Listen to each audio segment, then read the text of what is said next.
don't know. Our first guest is an Academy Award-nominated actress starring in a new film entitled The Skeleton Key. It opens on Friday. Here's the always delightful Kate Hudson.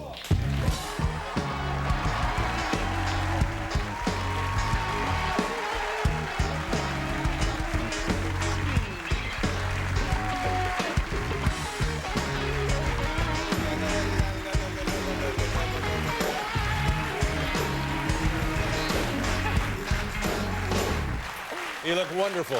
Thank you. You look wonderful. You smell great. Now, have you, you've not been here since you had the baby, is that right? No, I think the last time I was here, I was pregnant. Just before the baby. And the baby is now 19 months old. 19 months. Yeah, well, tell me about it. What is it like? Oh, it's something new every day. I mean, he's talking and he's running and mocking me. And In what sense does he mock you? well, he does this one thing where he'll grab my purse and he'll kind of put it around his shoulder and he'll go, bye-bye, bye-bye. I kind of go, I don't do I do that? I don't know. I mean, you know, we are their first relationship. I guess that's how they learn. That's pretty funny, though. It's pretty funny. Yeah, and are you able to, when you're traveling on the road with your husband, are you able to take the baby with you? Yeah, we take that. He loves it. He really loves it. And I was actually a little worried about it, but he took to it immediately. And it's kind of a little, sometimes it doesn't feel so good. He'd rather be around the band sometimes than his mom, you know, which I understand. He's a boy, you know, and that's, you know, it's a lot of testosterone, and he feels How does he react around the chaos of like a concert and a lot of people and a lot of loud music? He loves it. Yeah. Well, how about your son? I mean, is he okay with crowds and people and stuff? Well, it's just me. I think that he feels, I don't know, I think that because we've been around, I mean, he's been doing this since, you know. That's just his world. Yeah. Yeah, absolutely. Really comfortable. I mean, one of his words that he knows is tattoo, you know? That's a little, that's... Now, this brings up an interesting question. At some point, he might want a tattoo. Now, how will you green light that? Will you let him get the tattoo? What age are we talking? Well, I don't know. Let's say it's anything below 18. No. Anything after 18, he's on his own, whatever he wants to. After 18, you can do whatever you want. As long as, it's like my parents, you know? When you're under our roof, our rules. That's right. Well, right? that makes pretty good sense, doesn't it? Yeah. Now, when you were a kid, did you understand how that worked? That, okay, this is where I live? Their rules, their roof, their rules. Did you understand that? I would get in fights with Pa about, you know, we'd go head to head, and I'd be like, fine, I'm getting myself an apartment. You know, I'm out of here, you know. But, you know, I guess rules are supposed to, you know, I don't know. I'm terrified. But now, looking back on your childhood and your adolescence in particular, yes. you probably are happy that there were rules and limits, right? I don't know. What do you mean you don't know? Well, yeah. Yeah. You have to have rules and limits. I mean, it demonstrates... You have to have boundaries, I guess. That's right. But aren't they made to be broken? No. No. Not as long as you're under my roof. You're not breaking any rules or boundaries. But where all have you traveled in going out with the band and stuff? You know, everywhere, all over America, pretty much. And places I probably would never have seen otherwise. Really strange places in the middle of America. Strange, like, I mean, do you want to mention towns? Oh, yeah, well, now I feel bad. Now I'm gonna, you know, now. You mean strange only in the sense that you've not been there? Well, and just, you know, not much to do, and you know, one of the, Knoxville, Tennessee was a little, Comes right to the top of the list? Well,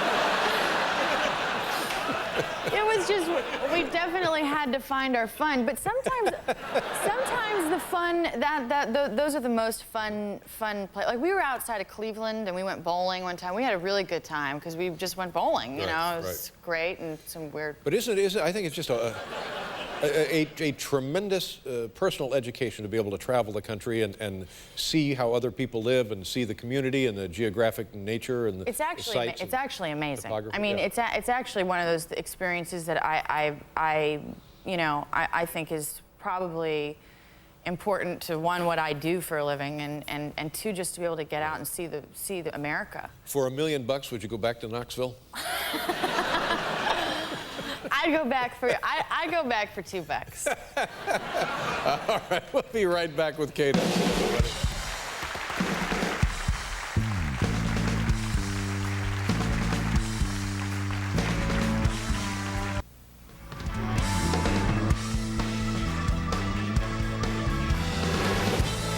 Thank you very much, Kate Hudson, Michelle Wee. Now, do you know anything about Michelle Wee?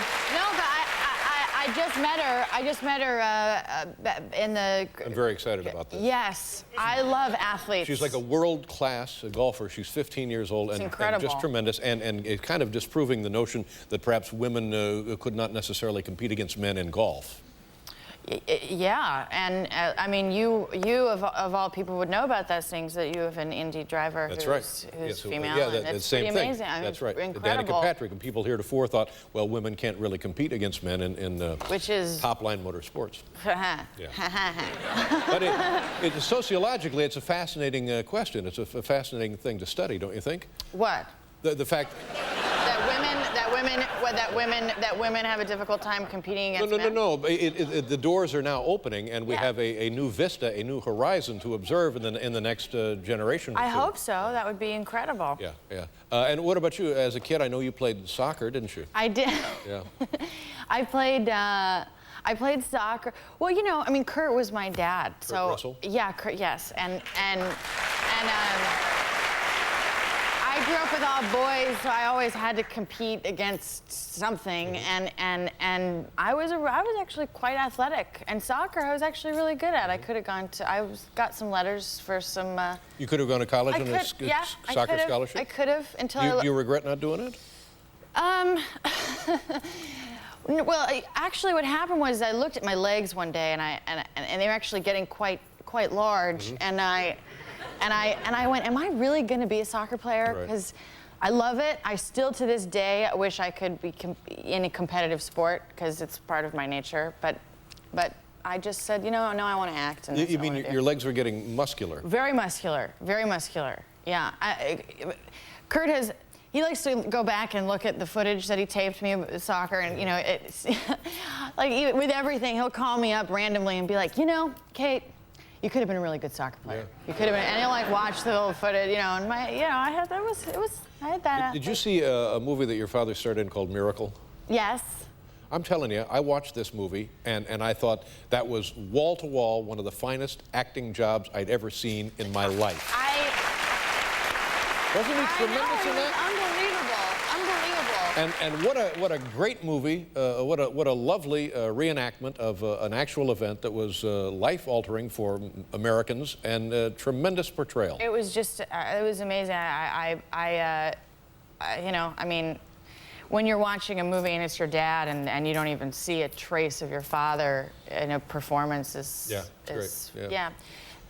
Where were your legs getting muscular? Kind of about, no.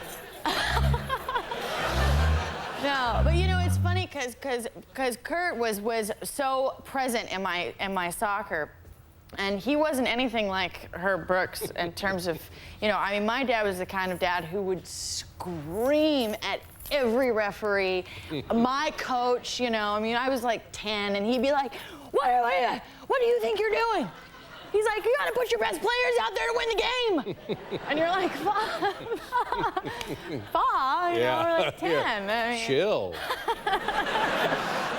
Now this, speaking of things that are just gonna make people, it's this movie, Skeleton Key, and takes place in New Orleans, and there's a lot of voodoo going on. Yeah, it's a hoodoo. It's like a, Which do you prefer, hoodoo or voodoo?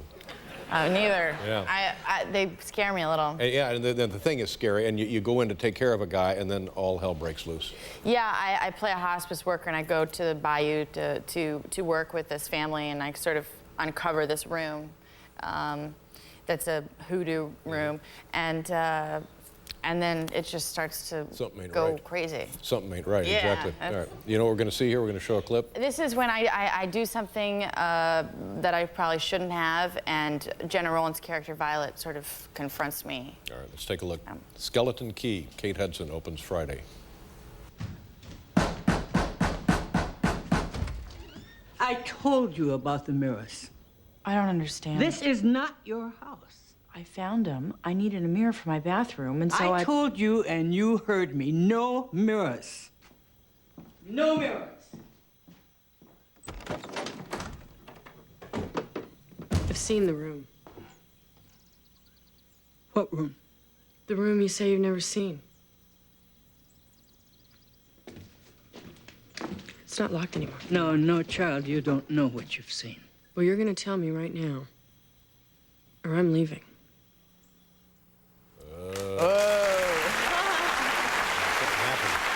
Something ain't right.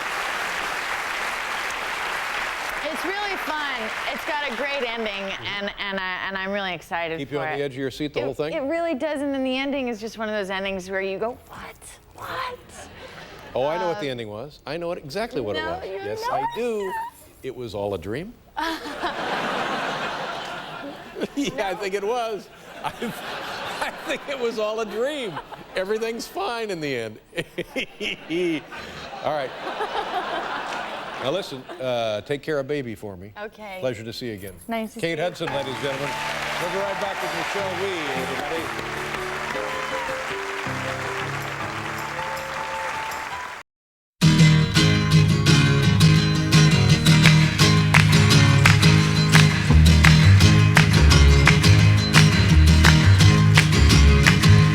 Baby loves me, yes, yes she does.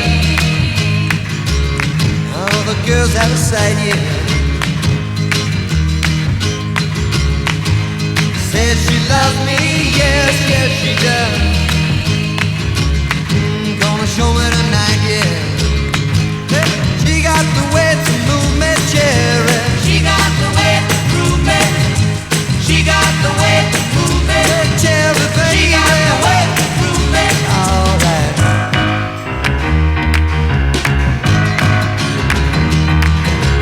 Tell your mama, girl, I can't stay long. We got things we gotta catch up on.